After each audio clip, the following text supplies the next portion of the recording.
BlackBerry used to represent the business end of smartphones, while the iPhone and Galaxy were more casual. If you want to get any real work done, you'd buy a BlackBerry Bold. This is business. 6 years later, almost everyone's forgotten about it. Business users that need a smartphone now have an iPhone, a Galaxy, or some other Android device. Now it's 2018, and here's the new BlackBerry Key 2. It exists in a landscape of phones that are shedding bezels and going for full-screen designs, not keyboards. You're used to most smartphones trying to be the best or the cheapest, but the BlackBerry Key 2 isn't trying to be either of those things. It's trying to be the best business phone. But in 2018, is this BlackBerry really what business people or casuals want? The Key 2 is made by TCL, a Chinese manufacturer best known for its cheap 4K TVs, and now they're responsible for BlackBerry branded phones. The Key 2 is trying to take on the most secure Android phone tagline, with monthly security updates on Android 8.1. There's device encryption, a built-in information locker, password manager, and the DTech app, which rates the Key 2's overall security based on the apps and permissions you program. And yes, it will get upgraded to Android P at a later date. Specs-wise, the Key 2 isn't blazing fast like its rivals, but a Snapdragon 660, 6 gigs of RAM, 64 or 128 gigabyte storage options with microSD expansion ensure that it can run decently enough for the stuff it's really designed for: email and messaging. It opens apps quickly, doesn't stutter, and has never crashed on me, which is good. The other reason why this processor is really interesting is because of battery life. When using the Key 2 for the stuff that it's really made for, email and messaging, I can get 1 or 2 days of battery life easily. After all, watching YouTube or playing PUBG on a 3:2 ratio screen is a stifling experience that I wouldn't recommend to anyone. Both business and regular users will appreciate just how far TCL has gone to make the BlackBerry Key 2 feel more like a BlackBerry phone and not an Android phone.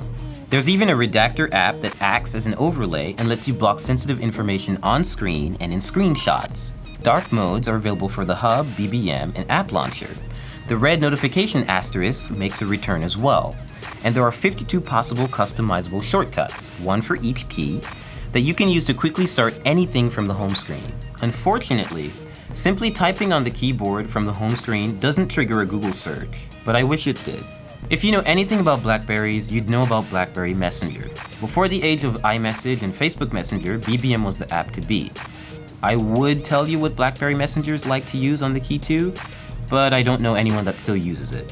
Alternatively, Slack is a lot of fun to use on the Key 2, and the Hub makes it obvious that you missed a few direct messages, so it can be useful. Here's the thing. The Key 2 isn't really that great at being a keyboard-equipped phone for productivity. Still, the Key 2 keyboard has some neat tricks, like swiping across it to quickly erase all the text in a line, as well as scrolling on web pages, the home screen, or in emails. You can even swipe to text on the physical keyboard, which is cool at first, but if you think about it, it defeats the purpose of having a physical keyboard in the first place. Everything here feels slightly cramped and not tactile enough. I've been using it a fair amount, yet I can still type better with on-screen or mechanical keyboards. If you look past the keyboard and added security, the Key 2 starts to lose its luster. The spacebar, which also acts as a fingerprint sensor, does a decent job, but doesn't register consistently at an angle when you use your thumb. The cameras aren't that good, despite the Key 2 being the first BlackBerry with a dual 12-megapixel camera design.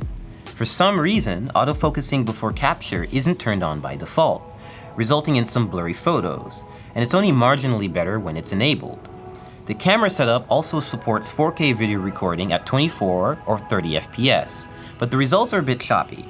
The verdict on the BlackBerry Key 2 is that it's a perfectly usable smartphone with a keyboard in 2018. The real issue isn't that it doesn't have a full screen, blazing fast processor, or amazing cameras. It's just fulfilling a simple need for its clientele, being a new and updated BlackBerry. The problem with that is its clientele deserves a better smartphone, something like a Galaxy, an iPhone, or a Pixel. Hey, thanks for watching. Let us know what your favorite BlackBerry was in the comments. Also, if you didn't know, we have a sister site called Eater, where they have some really cool cooking and food videos on their channel. You should check it out and subscribe.